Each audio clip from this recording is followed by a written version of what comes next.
کائنات کے خالق اور کائنات کے مالک اللہ رب العزت کا بے حد شکر کہ اس کریم رب نے اپنے محبوب آخری نبی حضرت محمد مصطفیٰ صلی اللہ علیہ وآلہ وسلم کے صدقے سے ہمیں رمضان المبارک کا آخری جمعہ دیکھنا نصیب فرمایا ہے اور اپنے گھر کے اندر آنے کی سعادت بخشی ہے۔ ویسے تو سارے دن اللہ کے ہیں اور ہر دن کے اندر اللہ کی رحمتیں برستی رہتی ہیں، مگر جمعے کا جب دن آتا ہے اس دن میں اللہ کی رحمتیں اور بڑھ جاتی ہیں اور مصطفیٰ کریم صلی اللہ علیہ وآلہ وسلم کی ذات اقدس پر جمعہ المبارک کے دن اگر درود پڑھا جائے اس کی اہمیت بھی بڑھ جاتی ہے۔ حدیث پاک کے اندر آتا ہے نبی محتشم سرور کون مقام صلی اللہ علیہ وآلہ وسلم ارشاد فرماتے ہیں کہ اگر کوئی شخص مجھ محمد عربی صلی اللہ علیہ وآلہ وسلم پر ایک مرتبہ درود پڑھتا ہے تو اللہ رب العزت اس پر 10 مرتبہ رحمت نازل فرماتا ہے، اور اگر کوئی شخص 10 مرتبہ درود پڑھتا ہے تو اللہ رب العزت اس پر 100 مرتبہ اپنی رحمت نازل فرماتا ہے۔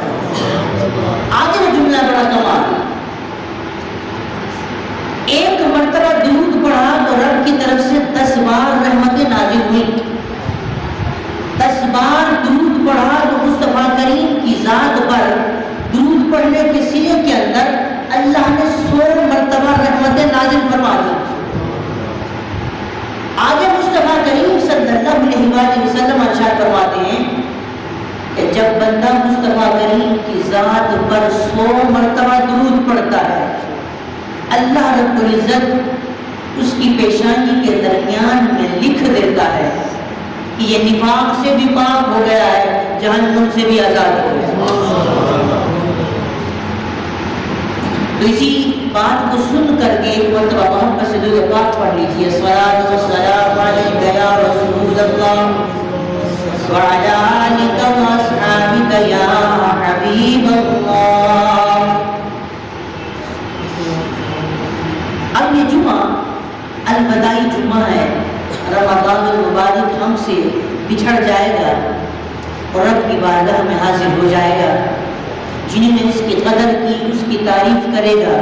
اور جنہوں نے اس کی بے قدری کی رب کی بارگاہ میں ان کی شکایت کرے گا، کیونکہ اللہ ہمیں زندگی کے اندر یہ موقع دیتا ہے میرے بندوں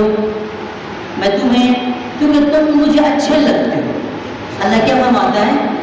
تم مجھے اچھے لگتے ہو، میں تم سے پیار کرتا ہوں اور تم میرے محبوب کی امت ہو، اور میرا محبوب یہ چاہتا ہے کہ میری امت کا کوئی بھی بندہ جہنم میں نہ جائے۔ پھر میں اللہ تمہیں بخشش کے بہانے دیتا رہتا ہوں کہ تم ان بہانوں کو تلاش کر کے میری رحمتوں کے سائے میں آ جاؤ، میں اللہ تمہاری بخشش فرماتا ہوں۔ کیونکہ انسان چھوٹی چھوٹی نیکی کو اہمیت نہیں دیتا، اس کی نظر میں کوئی چھوٹا عمل معنی نہیں رکھتا، وہ تو جب حشر کا میدان ہوگا نا پتہ چلے گا کہ ایک نیکی کی کتنی اہمیت ہے۔ اور اگر انسان کوئی عمل اللہ کی رضا کے لیے کرتا ہے، اس کا کوئی عمل، اس کی کوئی عبادت، اس کا کوئی فعل وہ اللہ کی رضا کے لیے ہوتا ہے تو وہ دنیا میں بھی کام دیتا ہے، مرنے کے بعد آخرت کے اندر بھی کام دیتا ہے۔ حدیث کے اندر آتا ہے، یہ بات ہم نے شاید پہلے بھی کئی دفعہ بیان کی ہے، حدیث پاک کے اندر آتا ہے کہ 3 لوگ ایک سفر پر جا رہے ہیں، راستے میں چلتے چلتے انہیں بہت تیز بارش گھیر لیتی، طوفان آنے لگتا ہے، بڑی تیز ہوائیں چلنے لگتی ہیں، بڑی تیز بارش برسنے لگتی ہے، تو وہ تینوں اس بارش اور طوفان سے بچنے کے لیے پہاڑ کے غار میں بنا لیتے۔ یہ کہانی نہیں ہے، نبی کا فرمان ہے، حدیث ہے۔ اب ہوتا کیا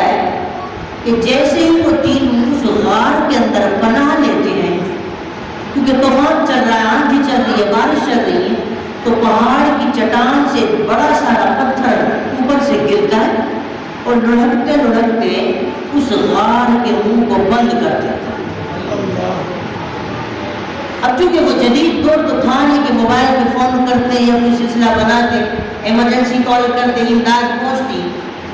اب انہوں نے رب کی بارگاہ کے اندر فریاد کرنا شروع کی، کیونکہ جب دنیاوی پاور، دنیاوی طاقتیں، دنیاوی ہیلے وسیلے سب ختم ہو جاتے ہیں، جب انسان تھک ہار جاتا ہے، پھر وہی رب یاد آتا ہے۔ تو رب کا پیغام یہ ہے کہ تھک ہار کے مشکل میں نہ یاد کر، مجھے ہر لمحے کے اندر یاد کر۔ اب ان تینوں نے آپس میں مشورہ کیا کہ اب کیا کیا جائے۔ اب پتھر کو ہٹانے کی کوشش کر رہے ہیں، بڑا بھاری پتھر ہے، ہٹا نہیں سکتے۔ تو ان تینوں نے آپس میں مشورہ کیا کہ اللہ کی بارگاہ کے اندر ایسا عمل جو ہم نے اللہ کی رضا کے لیے کیا ہوا ہو وہ پیش کرتے ہیں، اس کا وسیلہ دے کر کے اس مشکل سے نجات پانے کا ذریعہ تلاش کرتے ہیں۔ اب ان میں سے پہلے نے دعا کی، یا اللہ تو جانتا ہے کہ میں بکریاں چرایا کرتا ہوں، اور تو جب اپنے کرم سے رحم و کرم سے مجھے بہت ساری بکریاں عطا کی، میں انہیں چرایا کرتا تھا، اور جب میں چرا کر انہیں کھلا پلا کر گھر آتا شام کو، ان بکریوں کا دودھ نکالتا، میرے بچے رو رہے ہوتے، میں بچوں کی پرواہ نہ کرتا، میں وہ دودھ لے کر پہلے اپنے بوڑھے ماں باپ کی خدمت میں جاتا، ان بوڑھے ماں باپ کو پیش کرتا، وہ اپنی ضرورت کو پورا کر لیتے، جو بچ جاتا میں پھر بچوں کو پلاتا۔ یا اللہ اگر میرا یہ عمل تیری رضا کے لیے تھا تو اتنا کرم کر کہ اس پتھر کو اتنا ہٹا دے کہ ہم باہر کا منظر دیکھ سکیں۔ ابھی اس کی دعا ختم نہیں ہوئی تھی، مصطفیٰ کریم کے فرمان کے مطابق اللہ نے اس کی دعا کو قبول کر لیا اور پتھر اتنا ہٹ گیا کہ وہ باہر کا منظر دیکھنے لگ گیا۔ اب پہلے تو عمل قبول ہو گیا، اس کی دعا قبول ہو گئی۔ اب دوسرے دعا کی، یا اللہ تو جانتا ہے کہ میں اپنے چچا کی لڑکی پر عاشق تھا، اس سے میں برائی کرنا چاہتا تھا، گناہ کرنا چاہتا تھا، اور اس نے بھی میرے ساتھ گناہ کرنے کا ارادہ کر لیا تھا، اور چند پیسوں کا مطالبہ کیا تھا کہ اتنے پیسوں کے عوض وہ اپنے وجود پر مجھے قابو پانے کی اجازت دے چکی تھی۔ میں نے وہ پیسے جمع کر لیے اور اس کے حوالے کر دیے۔ گناہ کرنے کے لیے میں اس کے جسم کو چھونا چاہتا تھا، اچانک اس کے دل کے اندر خیال آیا، اس نے کہا رب کا خوف کر، رب کا خوف کر، میرے دامن کو، میرے پاک دامن کو داغدار نہ کر۔ مولا اس لمحے جو میں اسے پیسہ دے چکا تھا وہ بھی میں نے اس کے حوالے کر دیا، اور تیری رضا کے لیے میں نے گناہ کا ارادہ چھوڑ دیا۔ اگر میرا یہ عمل مولا تیری رضا کے لیے تھا، پھر اتنا اس پتھر کو ہٹا دے کہ ہمارے لیے کچھ نکلنے کے اسباب پیدا ہو جائے۔ اب پتھر مزید ہٹ گئے۔ اب حدیث میں آتا ہے، اب تیسرے شخص نے دعا کی، اللہ تو جانتا ہے کہ تو نے مجھے زمین کی، کھیت میں میں اناج اگایا کرتا تھا، میرے پاس ایک نوکر کام کرتا تھا، وہ مسلسل 10 سال میرے پاس کام کرتا رہا، اور 10 سال میرے پاس مزدوری کرتا رہا، مشقت جھیلتا رہا، اور جب وہ اس کے کچھ لینے کا وقت آیا وہ مجھ سے کچھ لیے بغیر چلا گیا، یعنی 10 سال کی اس نے مزدوری نہیں کی۔ پھر اس کی جو مزدوری کا پیسہ تھا، میرے پر مشکل پیش آئی، میرا سب کچھ ختم ہو گیا، اس کے پیسے سے میں نے کاروبار کیا۔ یا اللہ تو نے مجھے اتنا دیا جس کی کوئی انتہا نہ رہی. ایک دن اچانک وہ شخص آ گیا اور اس نے آ کر کے اپنی مزدوری کا مطالبہ کیا. یا اللہ جو کچھ میں نے اس کے پیسے سے جمع کر رکھا تھا سب کا سب اس کے حوالے کر دیا. اگر میرا یہ عمل تیری رضا کے لیے تھا تو مولا کریم اس پتھر کو اور ہٹا دیتا کہ ہم باہر نکل سکیں. حدیث کے اندر آتا ہے اللہ رب العزت نے ان تینوں کی دعا کو قبول فرمایا اور اس پتھر کو ہٹا دیا اور وہ تینوں سلامتی کے ساتھ باہر نکل آئے. اب اس بات کو بتانے کا مقصد کیا ہے کہ جب انسان اللہ کی رضا کے لیے کوئی عمل کرتا ہے پھر اس کا وسیلہ رب کی بارگاہ کے اندر پیش کرتا ہے تو اللہ رب العزت اس عمل کو قبول کر چکا ہوتا ہے اور اس کے وسیلے کے صدقے سے اللہ کریم اس کی اور مشکلوں کو بھی ٹال دیا. اور اگر انسان دکھاوے کی عبادت کرتا ہے اپنے آپ کو بہت بڑا عبادت گزار ظاہر کرتا ہے نیکوکار ظاہر کرتا ہے اپنے آپ کو حاجی ظاہر کرتا ہے غازی ظاہر کرتا ہے روزہ دار ظاہر کرتا ہے سخی ظاہر کرتا ہے مقصد کیا ہوتا ہے دنیا کے اندر واہ واہ ہو جائے پھر اللہ کی بارگاہ کے اندر اس عمل پر کوئی جزا نہیں ہوتی. اور پھر ایک بات اور بھی ذہن نشین رہنی چاہیے کہ انسان کتنے عمل کر لے اس کی بخشش عمل کے بنیاد پر نہیں ہوگی. انسان کی بخشش عمل کے بنیاد پر نہیں ہے. عمل کرنا چاہیے اس سے انکار نہیں ہے مگر رب جسے اپنی رحمتوں سے بخش دے وہاں عمل کی ضرورت نہیں. اس کا مطلب یہ نہیں ہے کہ ہم عمل نہ کریں روزہ نہ رکھیں زکوٰۃ نہ دیں حج نہ دیں عبادت نہ کریں نہیں سارے فرائض کو ادا کریں مگر اپنے عمل پہ بھروسہ نہ رکھیں رب کی رحمت پہ بھروسہ رکھیں. نبی پاک صلی اللہ علیہ وآلہ وسلم نے ارشاد فرمایا کہ ایک شخص پہاڑوں کے اندر 500 سال تک عبادت کرتا رہا. کتنے سال؟ 500 سال تک عبادت کرتا رہا اور اللہ کریم نے اس کی خوراک کے لیے اس پہاڑ کے دامن میں اس پہاڑ کی غار کے اندر اللہ نے ایک انار کا درخت لگا دیا. اسے بھوک لگتی وہ انار کھا لیتا اور رب کی عبادت کرتا رہتا.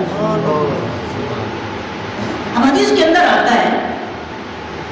500 سال اس نے اللہ کی عبادت کی کیونکہ موت تو آنی ہے. اب جب موت کا فرشتہ اس کے پاس آیا اس نے کہا کہ میں تیری روح کو قبض کرنا چاہتا ہوں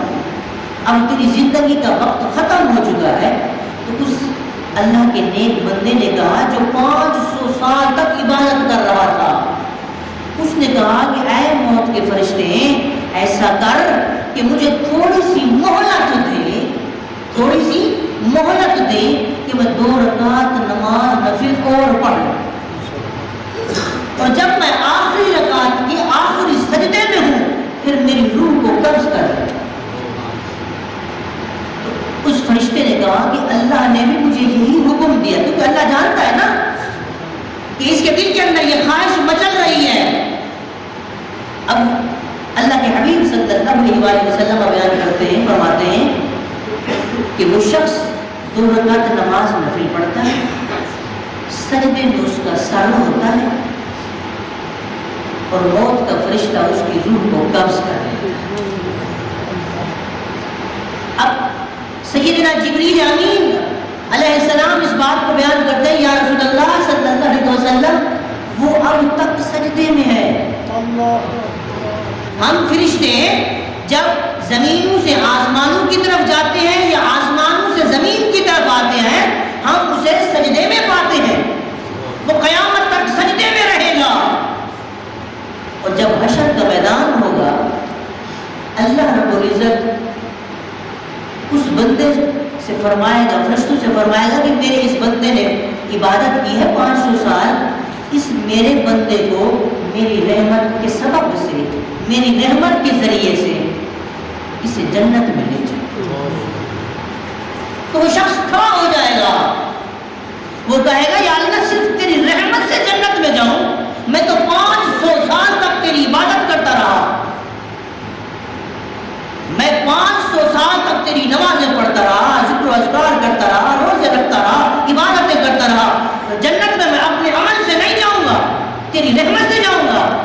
اللہ نے فرمایا کہ اس کو میزان پہ لے آؤ، اس کو میزان پہ لے آؤ، اب ہم ترازو پہ اس کے عمل تولیں گے، جو ہم نے اس کو 500 سال تک اپنی نعمتیں دی ہیں ان نعمتوں کا حساب لیں گے۔ اللہ اکبر کبیرہ۔ اب جب وہ میزان عمل پر آتا ہے، حدیث کے اندر آتا ہے اللہ رب العزت نے جو اسے 500 سال جو نعمتیں دی وہ الگ اور بات تھی۔ اللہ نے پہلے ایک آنکھ ایک پلڑے میں رکھی اور 500 سال کی عبادت دوسرے پلڑے میں رکھی، وہ ایک آنکھ ان 500 سال کی عبادت پر بھاری ہو۔ اللہ نے فرمایا کہ اب میزان پر تیرا میزان ہو چکا ہے، تیرے اعمال کو تولا جا چکا ہے، لہذا تیری ایک آنکھ بھی میرے 500 سال کی جو میں نے تجھے 500 سال تجھ پر کرم کیا، رحم کیا، وہ اور بات تھی کہ تیرے یہ 500 سال کے عمل ایک آنکھ کی قیمت بھی نہیں چکا پا رہے، لہذا فرشتوں اسے جہنم میں لے جاؤ۔ اب جب اس نے سنا نا کہ میں جہنم میں جا رہا ہوں تو کہنے لگا یا اللہ مجھے عمل پہ نہیں اپنی رحمتوں سے جنت عطا فرما دے۔ تو پھر رب کریم نے اپنی رحمتوں کو ظاہر فرما کر کے اسے جنت عطا فرما دی۔ بتانے کا مقصد یہ ہے کہ انسان اپنے عمل پہ نازا نہ رہنا، زاہد کو اپنے زہد و عبادت پہ ناز ہے، زاہد کو اپنے زہد و عبادت پہ ناز ہے، مجھ کو تیرے کرم تیری رحمت پہ ناز ہے۔ جب انسان اللہ کی ذات پہ بھروسہ کیا کرتا ہے، جب انسان اللہ کے لیے کوئی عمل کیا کرتا ہے تو پھر رب کریم اس کی جزا دنیا کے اندر بھی عطا کرتا ہے اور مرنے کے بعد اسے بہتری عطا فرما جاتا ہے۔ تو یہ آج جمعۃ الوداع ہے، یہ رمضان المبارک ہم سے بچھڑ رہا ہے، اور کیا معلوم آنے والی زندگی کے اندر یہ دیکھنا نصیب ہو کہ نہ ہو۔ خوش قسمت ہے وہ لوگ کہ جنہوں نے اس کی قدر کی، اور کم وقت ہے وہ لوگ جو اس کی قدر نہ کر سکے۔ کیا معلوم آنے والی زندگی کے اندر یہ لمحہ میسر ہو کہ نہ ہو، کیونکہ مصطفیٰ کریم صلی اللہ علیہ وآلہ وسلم کے فرمان کے مطابق اس مہینے کے اندر اجر بھی بڑھ جاتا ہے، ثواب بھی بڑھ جاتا ہے، جزا بھی بڑھ جاتی ہے، اور پھر جب انسان اللہ اس کی رضا کے لیے کوئی بھی نیک عمل کرتا ہے اللہ اس عمل کو 70 گنا بڑھا دیا کرتا ہے۔ تو ابھی چند ایک دن باقی ہیں تو کیوں نہ کوشش کر کے ان 2-4 دن میں مزید اللہ کی بارگاہ کے اندر ہم اور ایسا کوئی عمل کر سکیں کہ یہ مہینہ جب رب کی بارگاہ میں عید والے دن پہنچے تو رب کی بارگاہ میں ہماری شکایت نہ کرے، اور اگر اس نے رب کی بارگاہ کے اندر ہماری شکایت کر دی پھر کیا معلوم کیا بنے۔ کوشش کی جائے کہ ایسا کوئی عمل کر لیا جائے کہ جب یہ مہینہ رب کی بارگاہ میں حاضر ہو تو کہے یا اللہ تو نے مجھے جن بندوں کے پاس بھیجا تھا تیرے اس بندوں نے میری قدر کی، میرا احترام کیا، روزے رکھے، تراویح پڑھی، قرآن پڑھا، قرآن سنا، یا اللہ تو اپنی رحمتوں سے ان سب کی بخشش فرما دے۔